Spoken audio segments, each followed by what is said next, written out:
앞 시간에 유산시를 살펴봤죠.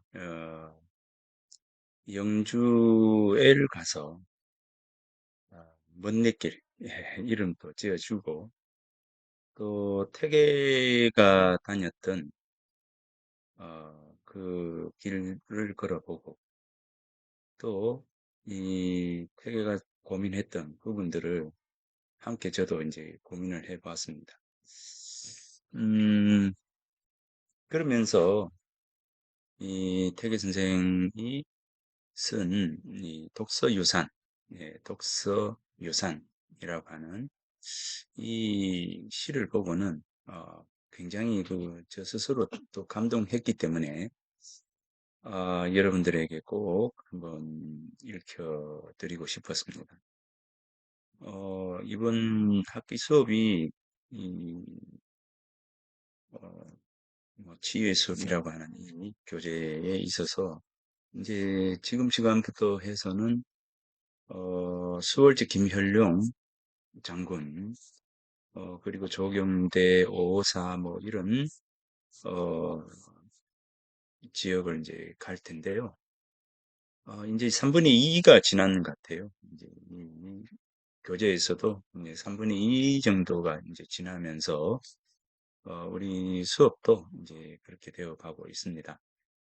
음, 충분히 이제 많은 그 이야기들을 이제 하려고 했고, 또 단순히 시만을 이야기하는 것이 아니라 주변에 많은 여러 가지 이 환경과 관련한 시를 중심으로 해서 주변의 이야기들을 참 많이 하는 편이다고 저는 생각합니다. 이제 시만을 이야기하는 것이 아니라 왜냐하면 시라고 하는 것은 시를 짓는 사람의 그 환경과 동떨어져 있지 않기 때문입니다. 그래서 늘 역사주의적 관점, 저는 역사주의적 관점이라고 하는 부분에서 그 시를 어, 바라봅니다. 즉 문학 작품을 뭐 여러 가지가 있겠지만 여러 가지 관점, 심미주의도 있을 거고 여러 가지 관점이 있지만 제가 생각하는 어떤 문학 작품을 바라보는 관점은 역사주의적 비평에 중심을 두고 있습니다. 그러니까 이제 하나의 어떤 작품을 작품 하나로 보지 않고 작품을 둘러싼 여러 가지 어떤 요소들이 이 작품 속에 그 의미를 더해가고 있다. 이렇게 생각합니다. 그러니 이제 작품을 하나의 작품만을 그 작품으로서만 볼 것이 아니라 작품을 둘러싼 여러 가지 요소들을 함께 고민할 필요가 있다라는 생각을 합니다. 그리고 이제 이 독서 유산이라고 하는 태계 선생의 시처럼 이 한시의 경우에는 뭐 늘 이야기를 하고 있지만 한시의 경우에는 실제 이 한시의 그 방향성이 음, 교훈성, 즉 우리의 성정, 우리 마음을 변화시켜 나가는 가장 중요한 도구로서 한시를 이해했기 때문에 어, 이 한시 속에는 뭔가를 가르쳐야 한다는 그런 부분들이 더욱 강합니다. 그래서 어, 이제 공자께서도 어, 시를 배워라, 시를 배워야 한다라고 이야기를 했습니다. 그러니까 가장 중요한 것을 시하고 이 예를 가장 중요하게 여겼고 그 부분을 가장 강조를 했다고 생각합니다.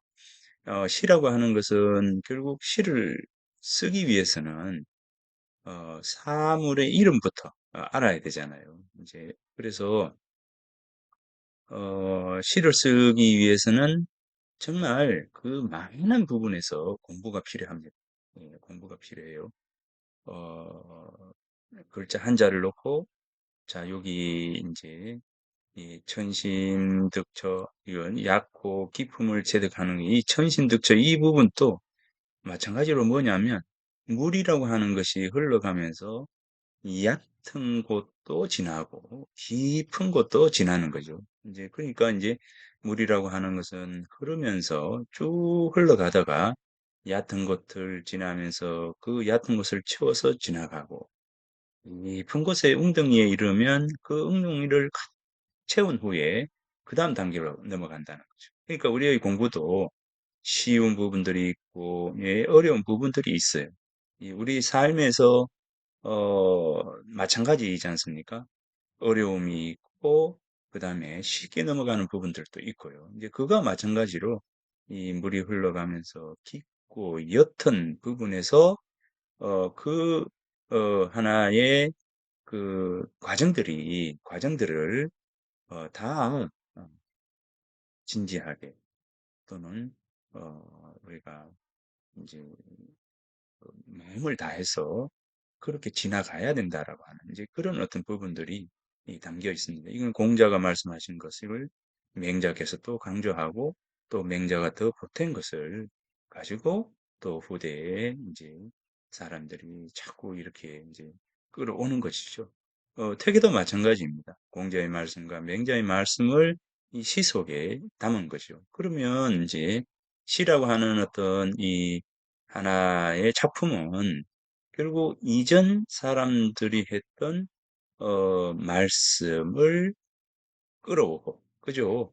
그리고 이제 만약 저기 새 그다음에 나무 그다음에 풀 뭐 이런 어떤 자연의 부분들을 다 알아야지만이 시 속에 가져올 수가 있다. 그러니까 우리가 박학 넓게 배울 수 있는 그 부분들을 어디에서 결국 이제 시라고 하는 것을 배우면서 여러 가지 많은 정보들을 우리가 얻을 수가 있다라고 하는 겁니다. 이제 아무튼 그래서 이제 시를 배워야 한다라고 공자께서 이야기를 하셨고 이해라고 하는 것은 우리들이 함께 살아가면서 이해가 없으면 어떤 그 서로 간의 위치 자리, 그다음에 머물러야 할 것과 나아갈 것, 이제 이런 어떤 부분들이 이 정해지지 않게 되겠죠.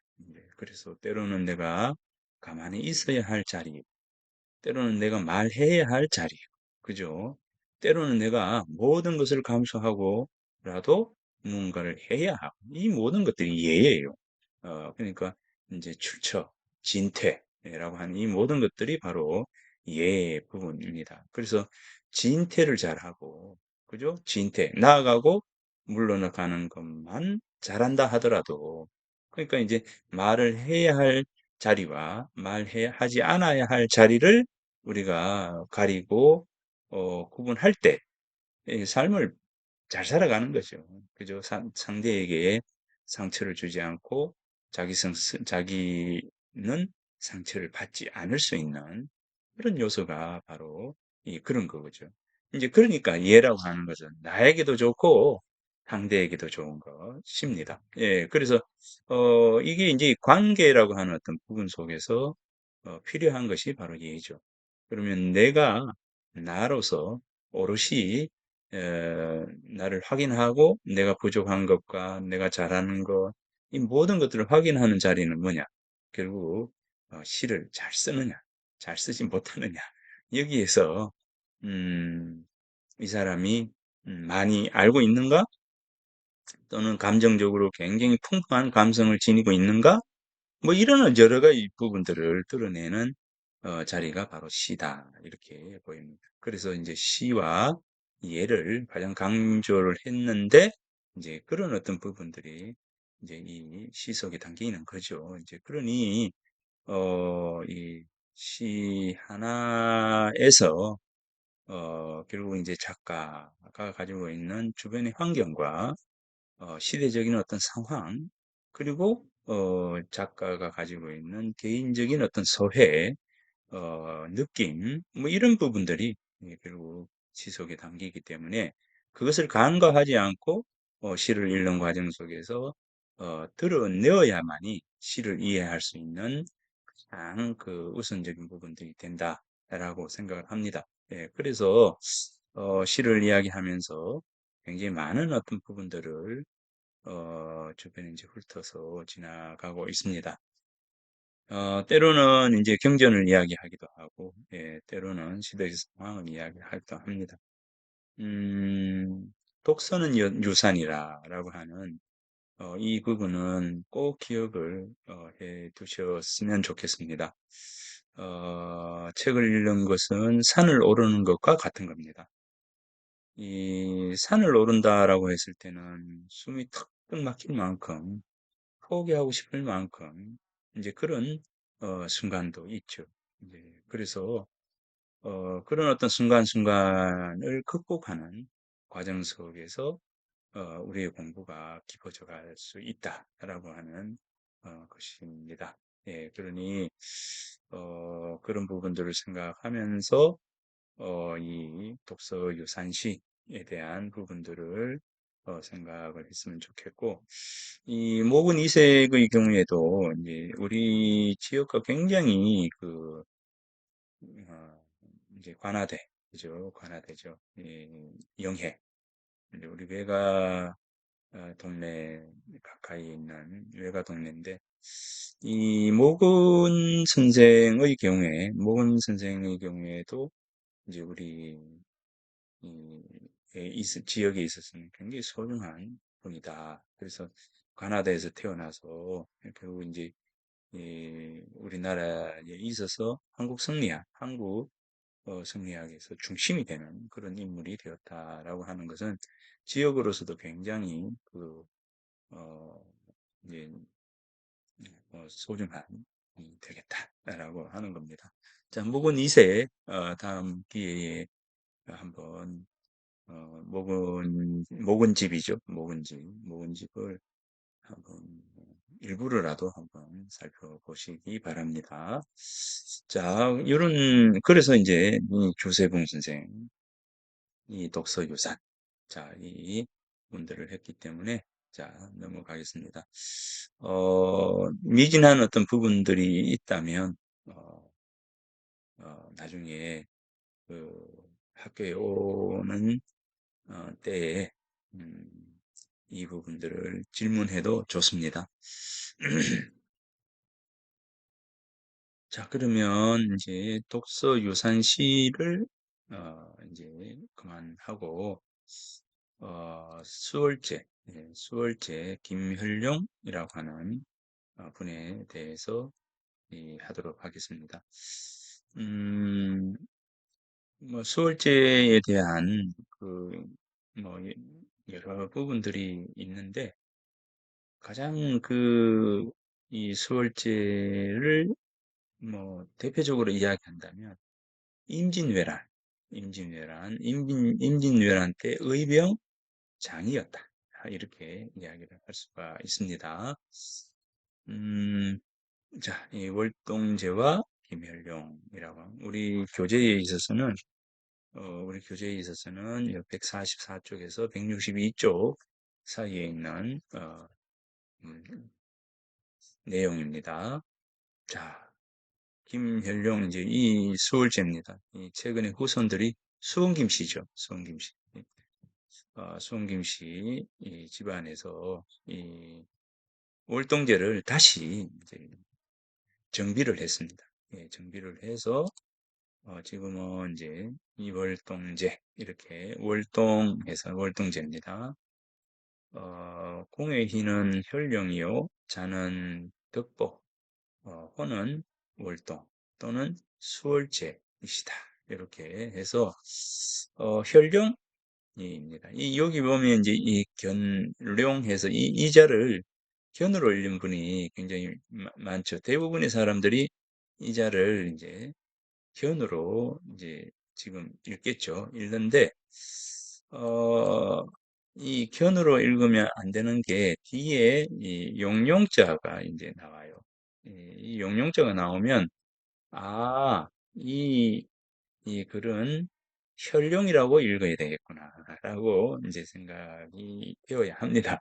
그러니까 이런 게 공부죠. 이제 주역을 본 사람들은 당연히 이제 혈룡이라고 읽습니다. 왜냐하면 주역에 혈룡, 제전이라고 하는 구절이 주요 건괴의 현룡제전 이렇게 나타난 용이 드러난 용이 밭에 있다라고 하는 이 구절입니다. 이 주요 건괴에 보면 건은 원형이정이라 이 초구 잠룡물룡이라 잠룡물룡이라 구이 이 현룡제전 이견 대인 이렇게 됐습니다. 여기 보면 주역이 이렇게 주역이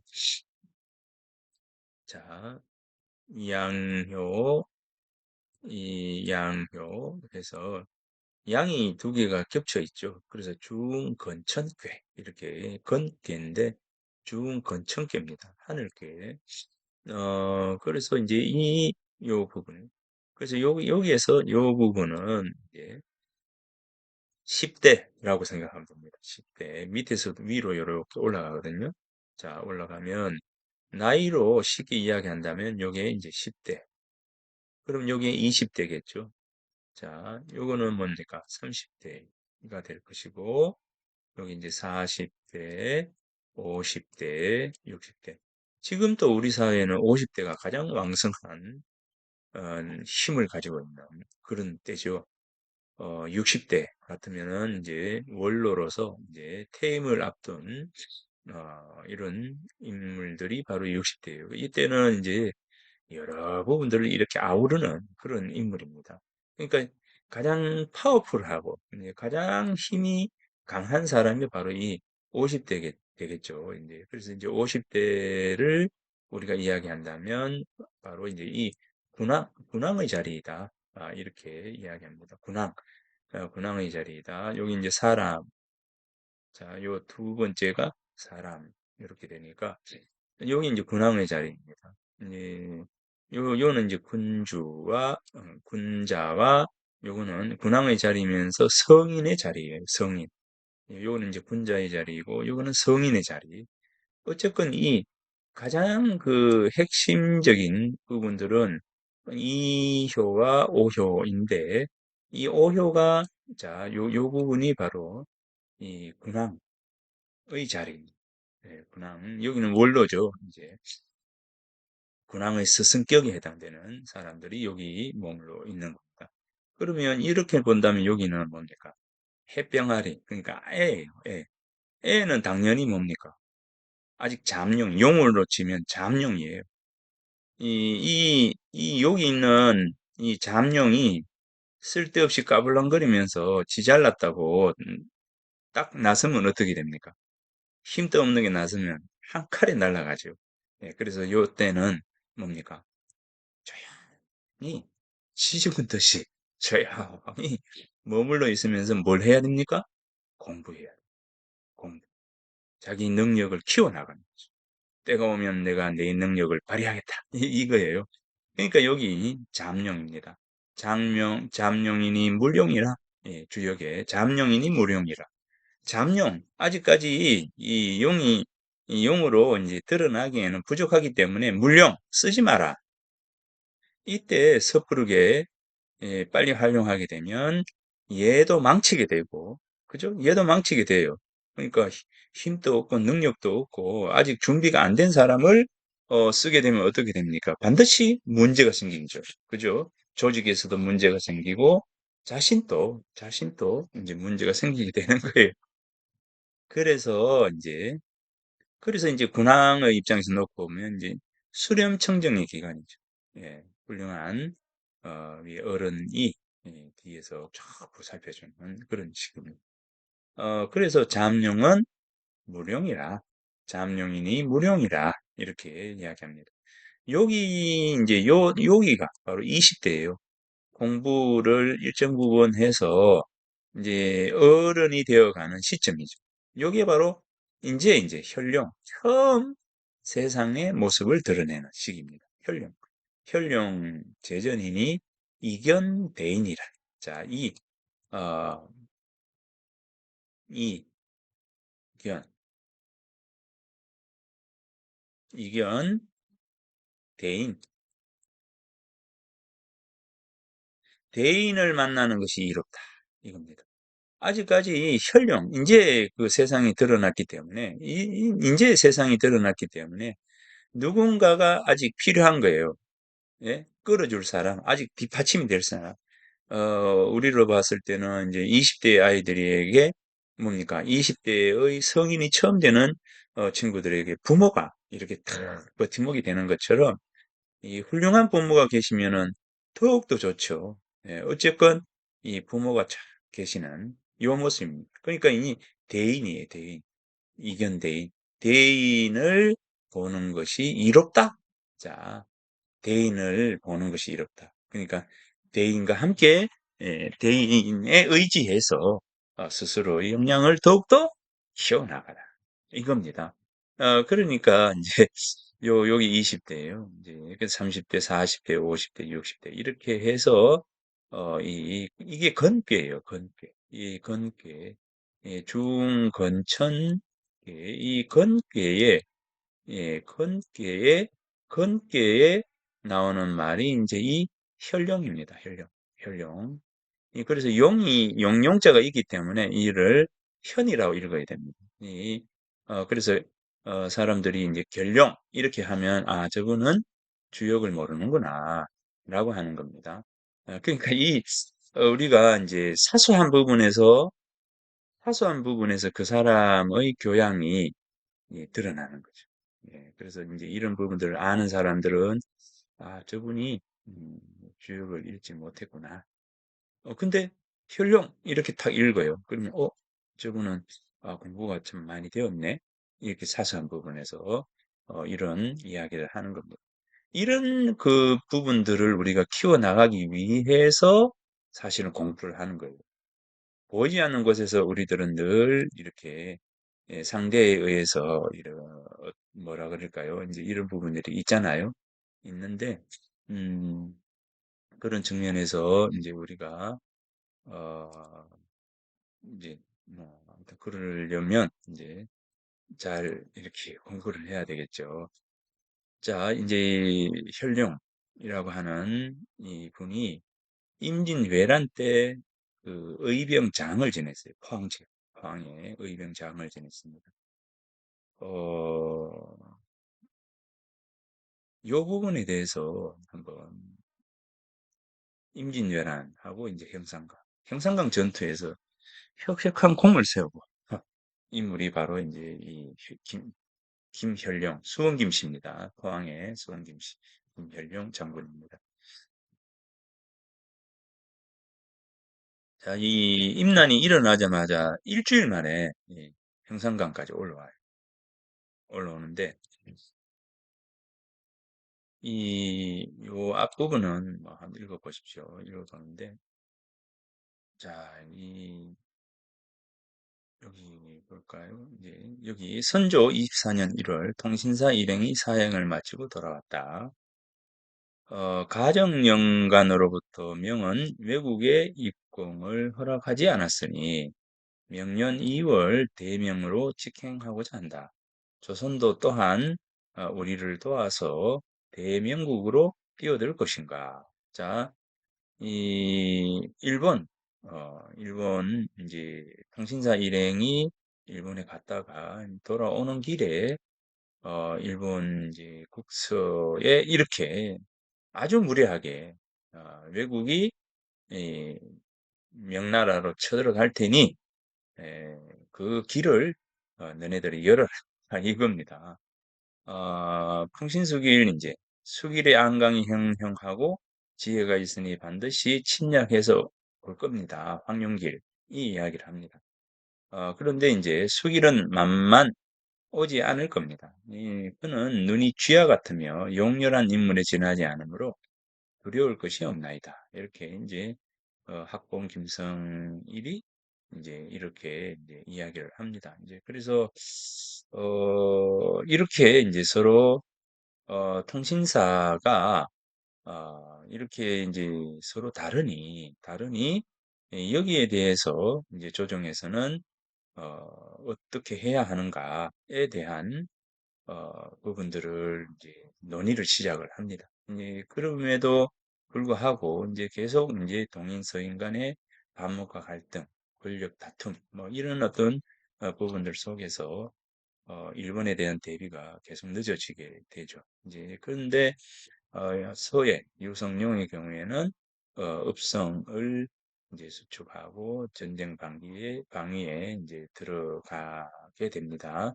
자, 아무튼 이런 어떤 상황 속에서 어, 이 전쟁이 일어나게 되는데, 자, 여기에서 보면 오희문 세미록의 임진남행일로, 자, 영남 사람들에게 들으니 섬 오랑캐가 화를 꾸미매 비록 민심이 확산되어 한산되어 막지 못하였다고 하나 실제로 막지 못하였던 것은 영남 방백 때문이었다고 한다. 영남 방백 김수는 작년 초부터 많은 농민들을 내몰아서 지키지도 않을 성을 쌓음이 금년 봄까지 이르렀어도 오히려 마치지 못하여 농민들로 하여금 농사에 때를 잃게 하여 원고가 가득하였다. 그래서 어, 노래를 지어서 부르기를 구근성 높이사 누가 능히 지키리요. 성이 성 아니요 백성이 성이로다. 자, 백성이 성이다.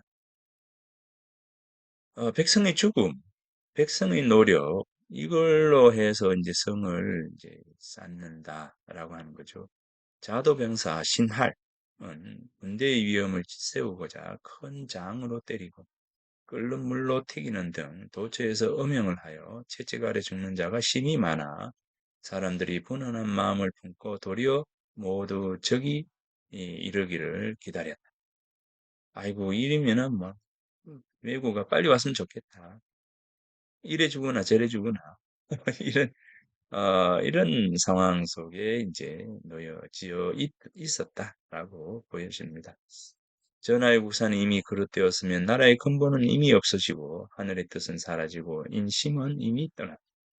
하급 관리들은 히히덕거리며 주색이나 즐기고 상급 관리는 하늘이 없이 뇌물이나 모으고 내신들은 연주를 달아서 파당이나 지우고 외신 밖의 신하들은 이제 현감이라든가 이런 어, 신하들은 백성들 착취에 들판에 이리 때처럼 날뛰고 있다. 이 남명조식 선생이 쓴 글입니다. 이미 이렇게 되기 때문에 이 조선은 끝났다. 이렇게 하는 겁니다. 이 태계 이황 어찌 백성들이 부모라고 할 임금이 되어 백성들의 부모라고 할 임금이 되어서 정치를 하면서 백성들의 질병이 극에 달하고 피한이 절박한데도 모른 채 할 수 있습니다. 백성들은 벌써부터 먹을 양식이 떨어졌고 병을 치료할 약들이 없는데 나라에서는 다른 일이 더 중요하다는 핑계를 대고 인정을 어기고 백성들을 핍박하고 찍어 눌러 물과 불 속으로 몰아넣고 있습니다. 이러한 지경에도 그들을 구해주지 않고 도리어 섭을 더해 불을 돋우거나 물결이 출렁이어 더욱 빠져들게 하며 한쪽으로는 채찍으로 때리고 아울러 형벌을 가하고 있습니다. 이 태계가 이렇게 이야기했고 자고로 국가가 중엽에 이르면 세잔하는 것이 통례인데 그때 현명한 군주가 나와서 철저한 개혁을 단행해야만 국가가 유지될 수가 있습니다. 이 우리 국가는 건국 이래 200년이 지나 이제 중세 하였으니 바로 이때에 분발해서 모든 개혁을 단행해야 합니다. 오늘날 fun기하지 않으면 다시 국가를 보존할 가망이 없다. 이미 시대의 말기적 징조, 그죠? 인심은 해이하고 동료의 빛을 보이니 이때 한 가지 폐해도 개혁하지 못하고 안위를 일삼는다면 앉아서 망하는 것을 기다리는 것과 마찬가지다.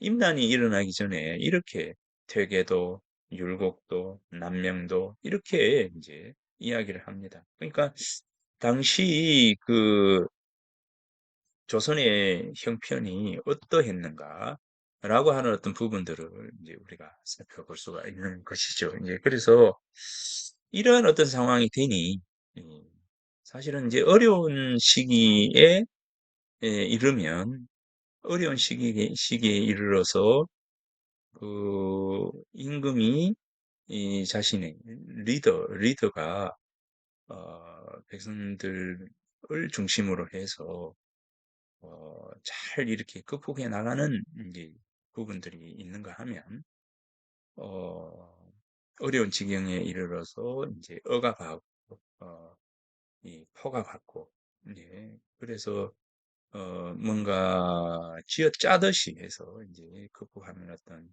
부분들이 있습니다. 이제 이 두 가지 부분에서 공자는 전자를 두고 하나의 이제 극복의 방법을 이야기한 적이 있거든요. 이 임난이라고 하는 이 부분에서 이야기한다 하더라도 택이든 율곡이든 바로 근본에 가장 힘을 써야 된다. 그 근본이 뭡니까? 바로 백성이죠. 사람입니다. 이 제도도 아니고 사람이라고 하는 거죠. 이 사람이라고 하는 이 부분입니다. 이 무엇보다도 사람이 가장 중요한 사람이 가장 중요하고 이 부분에 가장 마음이 가야 한다라고 하는 겁니다. 이 백성의 삶에 귀 기울이고 백성의 삶에 다가가고 그런 어떤 백성의 삶을 돌아보는 과정에서의 어떤 그 정책이 필요한 것이지 정책을 위해서 백성들을 희생하고 미래를 위해서 백성들을 희생하면 그 미래가 온다 한들 백성에게 어떤 의미가 되느냐라고 하는 부분들이죠.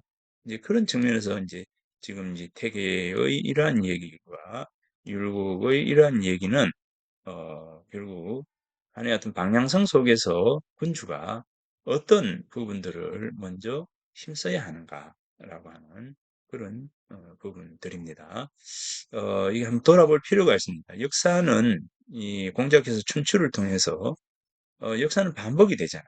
이제 역사라고 하는 부분들을 통해서 역사가 우리에게 의미를 가지는 것은 결국 현대를 살아가는 우리가 이전의 일들을 반면 교사로 삼아서 현재 우리들 삶을 어떻게 이제 우리들이 어떻게 이제 선택을 해서 나아가도록 할 것인가에 대한 그 가르침을 주고자 하는 것이었거든요. 이제 그래서 가장 어려운 시기, 임난과 같이 이 가장 어려운 시기에 이 태계와 율곡, 남명의 이야기는 우리가 앞으로 우리들의 어떤 그 과정 속에서 좀 생각을 해 두어야 하는 그런 부분들입니다.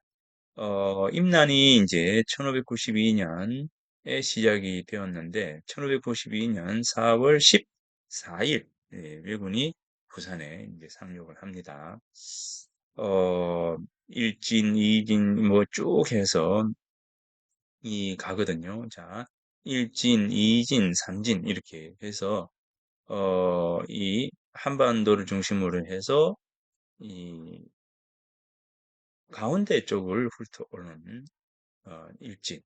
자, 그 다음에 이제 이제 저기 이 좌해서 오른쪽으로 쭉 동해를 따라서 이렇게 올라오는 그 다음에 이제 여기 삼진에 보면 이제 우해서 동래, 김해, 창원, 창녕, 현풍, 성주 이렇게 해서 자, 이 부분으로 해서 저 올라가는 이제 삼진입니다.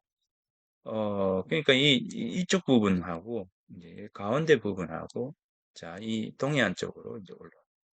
여기 바로 경주, 영천, 울산, 요게 이제 이진에 해당되죠. 이 이진에 누가 있습니까? 가등청정. 이, 이진에 이제 올라옵니다. 그래서 이제 이진도 이제 이렇게 나뉘어집니다. 울산, 충주, 죽산 해서 요 이진이 이렇게 나누어서 이렇게 올라가게 되죠. 조령을 건너고 자, 요 부분이에요.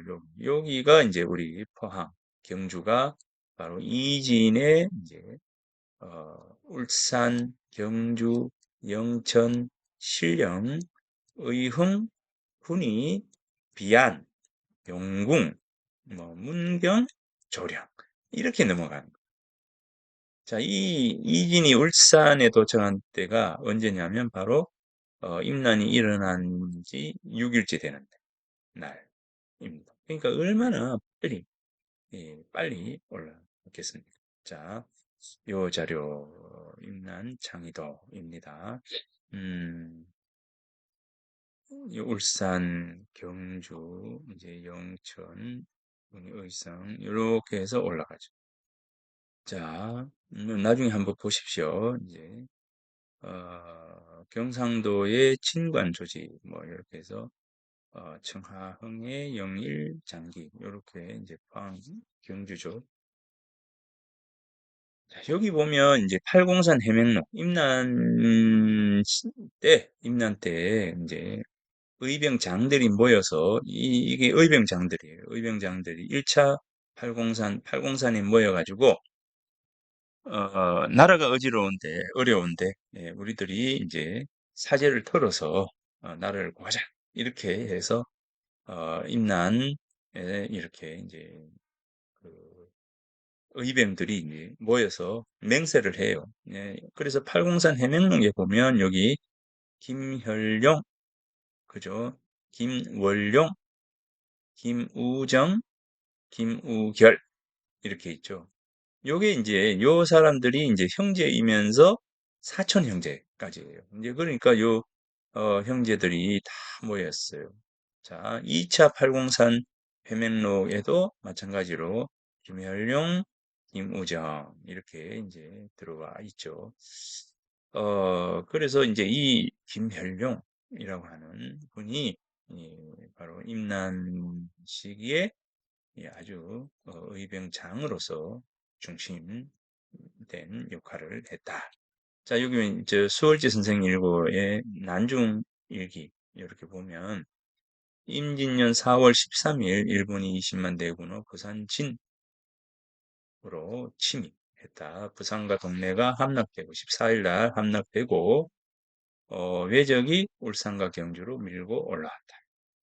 4월 20일 이 왜군이 연일읍 대성으로 들어왔다. 대성이라고 하는 지명을 듣고 이를 꺼리고 피해서 형산강을 건너 행령을 건너갔다. 4월 22일 보세요. 이제 14일 날 함락이 되고 6일 만에 대성 요 아래 대성으로 넘어온 겁니다. 4월 22일 날 이제 김일령 장군이 아내와 자식을 데리고 대왕산으로 이제 피난을 했고 그다음에 이제 5월 원룡과 종제 사촌이죠. 우호, 우정과 함께 이 우정, 우호, 우결 해서 다섯 형제가 창의하기로 결정을 합니다. 그래서 이제 여기 문천 해명에도 참가하고 여기 경주 읍지에 나오는데 문천 해명에도 참가하고 팔공산 해명에도 참가해서 나중에 이제 경주 읍성 탈환에 큰 역할을 하게 됩니다. 이런 어떤 이제 이 난중일기 수월제 선생 일고를 보면 임난이 일어났을 때의 모습들을 아주 자세하게 볼 수가 있습니다. 그래서 수울지 선생 일고를 보면 자, 요런 내용들이 좀 있다는 겁니다. 왜군이 침략 후 이동 경로는 이제 동네 울산과 경주로 와서 연일 대송을 지나서 평상강을 따라 행령, 조령, 모탈제로 넘어갔다. 이렇게 여기 수월제 선생 일고를 보면 이런 내용이 있습니다. 어, 김열룡, 혈룡은 자는 덕고, 호는 수월제입니다. 자, 요거부터는 이제 다음 시간에 하도록 하겠습니다. 음, 요건 이제 문집입니다. 수월제 선생 일고라고 하는 이제 문집에 있는 내용입니다. 물론 이제 이 앞에 있는 수월지 선생 일고에 보면 난중일기도 바로 다 들어가 있거든요. 그래서 수월지 선생 일고를 보고 지금 그 내용을 지금 정리를 한 거니까 여러분들이 이제 요 수업 내용을 한번 살펴보면 뭐 수월지 선생 일고를 보지 않아도 될 것 같습니다. 아무튼 이제 김현령이라고 하는 인물은 문천 해맹, 팔공산 해맹을 통해서 경주 읍성을 탈환하는데 공이 컸던 그런 인물이다. 임난이 일어났을 때 자신이 가지고 있었던 모든 재산을 다 이제 무기를 구입하고 이제 의병 활동을 하는데 쓰게 되는 그런 인물입니다. 자, 그러면 다음 시간에 예, 김현령 장군의 시를 더 보도록 하겠습니다.